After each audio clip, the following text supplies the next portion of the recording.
Rasulullah Shallallahu Alaihi Wasallam itu teladan beliau bukan hanya dalam urusan kelebihan-kelebihan dan keistimewaan beliau, tapi Rasulullah Shallallahu Alaihi Wasallam juga teladan justru dalam kekurangan dan kekeliruan-kekeliruan beliau. Karena Rasulullah Shallallahu Alaihi Wasallam adalah manusia, maka Allah telah mentakdirkan Rasulullah itu tidak selalu tepat, tapi selalu benar. Ini dalam bahasa fikih, benar dan tepat itu beda ya. Kalau benar lawannya salah, kalau tepat lawannya keliru. Kalau benar bahasa Arabnya hak, kalau salah bahasa Arabnya batil. Kalau tepat bahasa Arabnya shawab, kalau keliru bahasa Arabnya khata'. Apakah Rasulullah selalu benar? Selalu benar. Rasulullah tidak pernah mengajarkan yang batil. Tapi apakah Rasulullah pernah keliru? Pernah. Rasulullah itu berbuat dosa? Tidak. Tapi lupa? Ya. Dan Rasulullah SAW teladan untuk kita bukan cuman ketika beliau tepat. Bahkan beliau teladan untuk kita ketika beliau keliru. Rasulullah SAW bukan cuma teladan buat kita ketika beliau ingat, tapi juga teladan untuk kita ketika beliau lupa. Nah, teladan ketika Nabi keliru, teladan ketika Nabi lupa, ini jarang dibahas. Padahal itu uswatun hasanah juga loh. Uswatun hasanah dari mana? Kalau kita lupa, kalau kita keliru, kalau kita salah, gimana cara kita untuk tetap on the track, tetap diridhoi Allah, tetap Allah maafin kita. Kalau kita salah, kalau kita keliru, kalau kita lupa, kalau kita silap, kalau kita berdosa. Caranya adalah kita harus meneladani Nabi ketika Nabi juga berada dalam kondisi yang sama, walaupun tetap Nabi lebih baik daripada kita. Buat saya, laqad kana lakum fi Rasulillahi uswatun hasanah, bukan hanya ketika Nabi SAW sholatnya khusyuk, tapi juga ketika Nabi sholat lupa rakaat. Nabi itu pernah sholat harusnya 4 rakaat, lupa jadi 2 rakaat. Terus selesai salam 2 rakaat nih, kayak orang sholat qashar. Selesai salam, sahabat nanya, ya Rasulullah, apakah kita mengqashar sholat? Kata Nabi, tidak. Memangnya kenapa? Kita sholat 2 rakaat loh Rasul. Kata Nabi, beneran? Beneran. Tanya ke sahabat-sahabat yang lain, semuanya bilang ya. Kita tuh sholat 2 rakaat. Akhirnya Nabi berdiri lagi, takbir, melanjutkan 2 rakaat sholat yang tersisa dan menutupnya dengan sujud sahwi. Lupanya Nabi uswatun hasanah. Sehingga kalau kita mengalami apa yang pernah Nabi alamin, kita sholat lupa nih, maka kita punya teladan yang paling baik untuk memperbaiki kesalahan dan kelupaan kita. Oh, kalau saya kurang 2 rakaat, tinggal tambah. Tidak harus diulang dari awal menurut jumhur ulama. Uswatun hasanah. Dan bukan hanya itu, uswatun hasanahnya juga buat kita bahwa Nabi itu gak pernah sombong, gak pernah gengsi untuk mengakui bahwa beliau keliru. Itu juga uswatun hasanah. Kan harusnya Nabi itu yang dilihat itu yang ideal-ideal, yang keren-keren, yang istimewa ya. Begitu sekali keliru, Nabi kalau misalnya beliau bukan teladan, beliau gak akan ngaku. Kalian aja yang gak khusyuk, kan saya gak mungkin gak khusyuk, saya ini Nabi loh, masa kalian ngomongin saya salah? Enggak, kalau kayak gitu beliau bukan uswatun hasanah. Justru karena beliau lapang dada, besar hati, low profile, tawadu, dan mau mengakui kalau beliau memang keliru, disitulah uswatun hasanah dari Nabi untuk kita. Kadang seorang ustadz bisa salah, kadang seorang guru bisa keliru, kadang seorang pemimpin juga salah. Gak boleh seorang pemimpin merasa bahwa dia tuh selalu benar, tuh gak boleh. Karena kalau dia sudah merasa selalu benar, berarti dia sudah mengkultuskan dirinya. Dan Allah mengatakan, fala tuzakku anfusakum huwa a'lamu bimanittaqa. Janganlah kalian menganggap diri kalian suci, artinya gak pernah salah.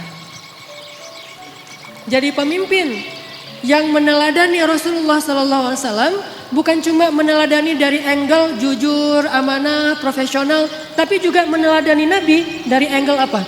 Bahwa kalau keliru berbesar hati untuk mengakui. Kalau dinasihati oleh orang lain dan nasihat itu memang tepat dan benar, maka dia menerima dengan lapang dada.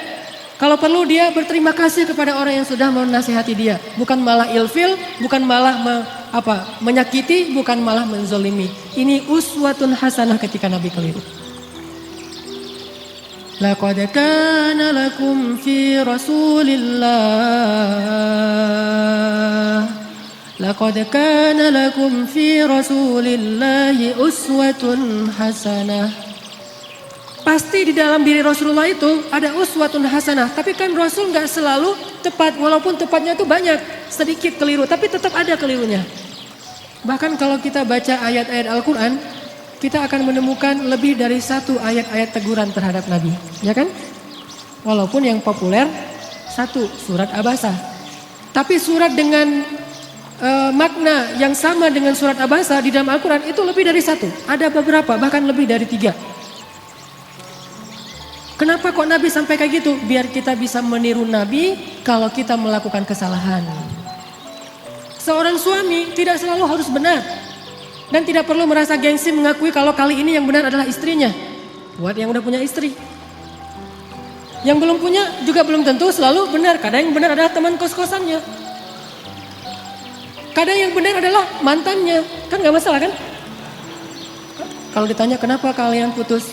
Gua gak sabar. Jangan, oh dia tuh emang gini-gini. Enggak. Kadang-kadang emang dia yang baik. Kita yang waktu itu lagi terbawa emosi. Tapi di balik semua itu emang lebih baik putus mungkin. Supaya mereka mencari yang lebih baik dan lebih halal. Tapi yang pasti teman-teman, kita coba malam ini belajar uswatun hasanah Nabi dalam kondisi ketika Nabi keliru.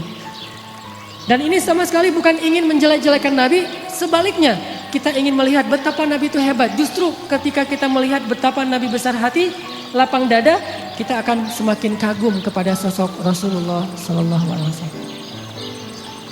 Contoh sholat tadi aja udah dapat 2 uswah, 2 teladan. 1, Nabi besar hati. 2, pelajarannya bahwa oh kalau salah dalam sholat berarti tinggal kita tambah, ditutup dengan sujud sahwi. Ada 3 nih. Yang ketiga pelajarannya dalam kasus itu apa?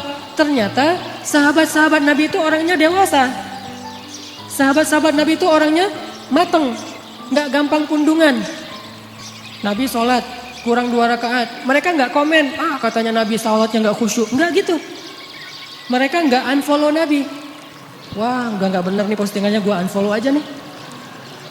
Dan komennya cuman yang dekat doang sama Nabi, yang komen yang lain nggak ikut-ikutan komen. Jadi komennya itu komen positif, bukan ngebully Nabi, bukan Nabi mah ternyata sholatnya juga mikir yang lain. Saya kira selama ini udah keren banget, ternyata pencitraan doang. Enggak. Kenapa? Karena mereka followers yang udah mateng, bukan followers yang labil, yang galau gitu. Sehingga sekali Nabi postingnya agak-agak kurang tepat, mereka pundung fisabilillah. Bayangin kalau sekali Nabi keliru terus pundung, kan berkurang kan umat Islam? Tidak, yang terjadi justru semakin bertambah. Kenapa? Mereka faham Nabi itu wama Muhammadun illa rasulun qad khalat min qablihi rusul. Dia juga seorang makhluk yang diutus oleh Allah.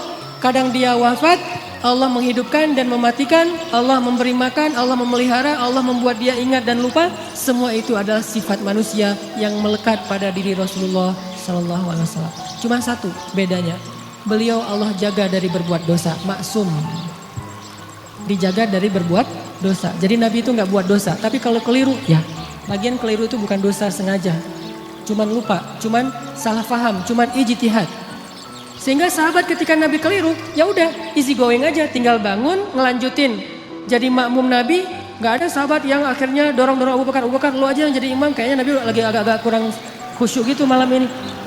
Kayak lagi apa misalnya, enggak, sahabat tetap aja, ya udah Rasulullah kita ikutin. Nabi lanjut 2 rakaat, diikutin. Dan nggak ada yang ngomongin di belakang.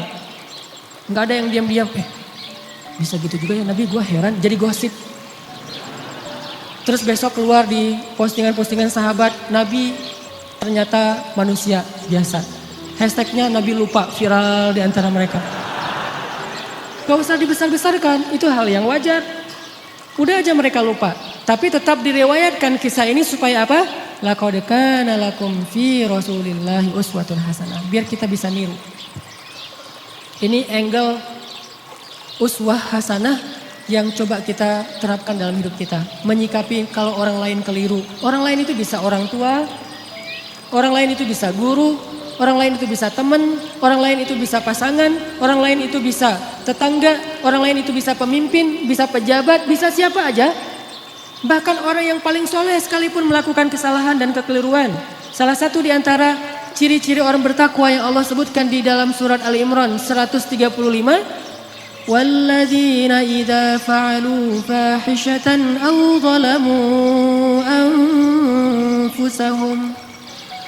ظَلَمُوا أَنفُسَهُمْ ذَكَرُوا اللَّهَ فَاسْتَغْفَرُوا لِذُنُوبِهِمْ. Orang yang bertakwa, kata Allah, adalah orang-orang yang apabila melakukan kesalahan, menzalimi diri sendiri, atau melakukan fahisyah, dosa sembunyi-sembunyi. Coba. Ternyata orang bertakwa juga bisa ngelakuin dosa, kesalahan. Bedanya apa? Zakarullah. Ketika dia sadar, ketika dia ingat, ketika dia diingatkan oleh orang lain, fastaghfaru lidzunubihim. Buru-buru dia meminta ampun kepada Allah dan tidak lagi melakukan kesalahan itu. Ini bedanya orang bertakwa sama orang yang tidak bertakwa. Kalau orang yang tidak bertakwa, salah gak mau memperbaiki diri. Kalau orang bertakwa, salah juga, tapi mau segera recovery, memperbaiki diri. Jadi peluang berbuat salah sama antara orang yang bertakwa dengan yang tidak bertakwa, sama peluangnya. Jangan sampai kita mengkultuskan satu orang, satu tokoh, satu kelompok. Mentang-mentang mereka membawa slogan-slogan Islam, memakai simbol-simbol Islam, menggunakan penampilan-penampilan yang kesannya Islami, lantas nggak boleh keliru, nggak boleh salah. Wah, hijabnya aja yang syar'i, ternyata pemarah misalnya. Ustadz, mending mana tuh? Orang yang sholat tapi masih korupsi, daripada orang yang nggak korupsi, orang yang jujur tapi nggak sholat. Kan mending yang jujur, walaupun nggak sholat tapi yang penting dia jujur. Nggak. Orang yang sholat tapi masih korupsi, sholatnya berpahala, korupsinya berdosa. Orang yang jujur tapi nggak sholat, jujurnya berpahala, nggak sholatnya berdosa. Masing-masing mendapatkan sesuai dengan amalnya. Famay ya'mal mithqala dzarratin khairan yarah wa may ya'mal mithqala dzarratin syarran yarah. Jadi nggak ada mending-mendingan. Tinggal nanti hisabnya di sisi Allah aja di akhirat. Apakah ini lebih banyak pahalanya atau ini lebih banyak dosa? Allahu a'lam. Yang jelas kita belajar sekarang gimana meneladani Rasulullah SAW ketika kita salah, ketika kita berbuat dosa, ketika kita keliru, dan juga ketika orang lain yang melakukan kekeliruan dan kesalahan itu. Teman-teman yang dirahmati Allah Subhanahu Wa Taala, belajar meneladani Nabi SAW itu bukan sekedar belajar mendapatkan wawasan tentang perilaku Nabi, bukan. Kita hafal ayat itu, tapi tidak menjadi perilaku, tidak jadi karakter, nggak jadi attitude, berarti kita belum meneladani Nabi. Cuma hafal ayatnya doang nih. Kita hafal banyak hadis Nabi, kita baca banyak sirah, buku-buku tebal tentang sejarah Nabi, tapi tidak merubah attitude kita menjadi lebih baik seperti yang dicontohkan Nabi, kita berarti belum belajar dan belum meneladani Nabi. Cuman tahu doang. Itu namanya orang yang musaqqaf, orang yang berwawasan, belum menjadi orang yang alim, orang yang berilmu. Kenapa? Karena tidak disebut ilmu sebelum dia menjadi rasa di dalam hati dan menjadi perilaku dalam kehidupan. Kalau cuma sekedar wawasan, itu bukan ilmu, itu namanya saqafah, itu namanya wawasan. Makanya malam ini ketika kita belajar uswatun hasanah Nabi SAW, kita coba munculkan tekad dalam diri kita masing-masing. Pokoknya habis dengar sharing malam ini, saya pengen memperbaiki sikap saya di sosmed. Saya pengen memperbaiki sikap saya dengan teman. Saya pengen memperbaiki sikap saya kepada keluarga, terutama orang tua. Saya pengen memperbaiki sikap saya kepada mantan. Cara memperbaiki sikap kepada mantan apa? Unfollow. Gak boleh following ya. Kalau mau sesekali ngelihat, bikin aja 2 akun. 1 akun punya kita, 1 lagi untuk stalking ya. Pengalaman. Enggak boleh. Lupakan mantan. Jangan sampai kita baca atau mendengar cerita-cerita tentang Nabi hanya sekedar oh ya, oh gitu. Jangan. Kalau sekedar oh ya dan oh gitu, berarti ini cuma wawasan nih. Dan kalau cuma wawasan, kita ngaji sampai bertahun-tahun juga tidak semakin menjadi lebih baik. Harusnya belajar ilmu yang tadi kata Nabi, siapa yang menempuh jalan untuk mencari ilmu, Allah mudahkan jalan ke surga. Itu ilmu loh, bukan wawasan yang dicari. Kalau wawasan kita bisa kayak otodidak gitu, kita bisa belajar sendiri dengan dengerin YouTube. Tapi kalau ilmu kan bukan cuma dengar, kita latih tuh. Apa yang udah kita dengar kita latih sehari, mungkin gak langsung jadi nih. Sama kayak yang barusan kita dengar misalnya tentang gimana berbesar hati dalam menerima masukan orang lain. Kan gak gampang tuh. Gimana berlapang dada mengakui kekeliruan dan kesalahan kita. Walaupun itu menyakitkan, itu gak gampang loh. Tapi kalau kita gak praktekin, berarti apa yang kita dengar itu baru sekedar wawasan. Belum memperbaiki perilaku dan attitude kita. Kita belajar sekarang uswatun hasanah Nabi SAW. Bukan sekedar pengen tahu, penasaran ayatnya mana aja ya, hadisnya gimana aja ya. Kita bukan pengen berdebat dengan dalil. Kita pengen memperbaiki diri. Tapi kalau kita pengen berdebat dengan dalil, kita akan lebih fokusnya ke dalil itu riwayat siapa, kemudian teks aslinya kayak gimana. Terus kalau perlu di capture, nanti kalau ada teman kita yang berbeda pendapat tinggal kita broadcast, kita share. Ini sekedar wawasan yang dijadikan bahan perdebatan. Buat apa kalau kayak gitu? Harusnya kita belajar bukan supaya jago berdebat. Bukan kalau kita nanti berdebat dengan teman kita di grup, kita punya banyak argumen, dalil segala macam. Buat apa yang kayak gitu-gitu? Bahkan Nabi aja pernah mendengar sahabat berdebat di dalam Masjid Nabawi, dilemparin debu sama Nabi. Jadi ada sahabat lagi ngaji nih, lagi baca Quran di dalam masjid. Kan rumah Nabi di sebelah masjid. Tadinya ngaji, asik tuh, seru. Bismillahirrahmanirrahim, baca santai. Lama-lama mulai terjadi keriuhan, kegaduhan. Nabi dalam rumah ngedengar kok udah mulai ada orang yang teriak-teriak ya. Kok mulai kayak ada orang yang marah-marah. Nabi keluar, melihat mereka lagi berdebat tentang makna satu ayat. Nabi mengambil debu dan melempari mereka dengan mengatakan, kalau kalian membaca ayat Al-Quran, carilah ayat yang mempersatukan kalian. Artinya jangan membaca ayat-ayat yang membuat kalian berpecah belah. Bukan ayatnya, tapi persepsi dan tafsiran terhadap ayat. Jadi teman-teman, saya pengen magerin dulu nih, bahwa yang kita belajar malam ini, termasuk saya, kita niatkan untuk memperbaiki perilaku kita. Baik perilaku kita di dunia nyata atau di dunia maya. Pokoknya kita perbaiki perilaku kita. Dan anak Indonesia tuh, anak Jawa Barat, orang Sunda itu diantara seluruh suku yang ada di Indonesia itu kan termasuk salah satu suku yang terkenal, paling lembut, santun, tata keramanya luar biasa kan. Jangan sampai identitas itu hilang oleh modernitas. Sehingga gara-gara kita hidup di dunia maya, medsos, kita melupakan tradisi nenek moyang kita yang sebetulnya luar biasa. Kenapa tradisi itu harus pindah ke Jepang, harus pindah ke New Zealand, harus pindah ke negeri-negeri yang tidak mengenal agama?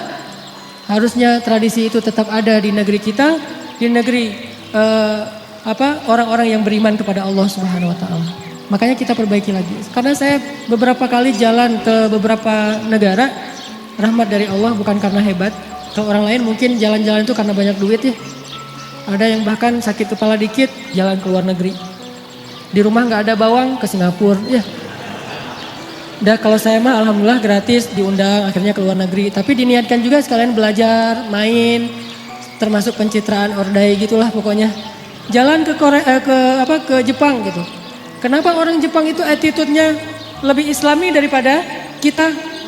Padahal mereka tidak membaca teks-teks agama karena mereka terus berusaha memperbaiki perilaku mereka. Walaupun sisi lain mereka banyak masalah sih. Jalan ke New Zealand, di Auckland misalnya. Itu orang-orangnya itu luar biasa, sangat menjaga perasaan orang lain. Nah, kita punya teks yang sangat ideal. Punya teladan uswatun hasanah yang udah paling keren lah pokoknya. Nggak ada lagi teladan yang lebih keren daripada teladan kita. Emang ada manusia yang lebih keren daripada Rasulullah? Nggak ada kan? Rasulullah itu yang paling keren udah tuh. Yang paling teladan terbaik.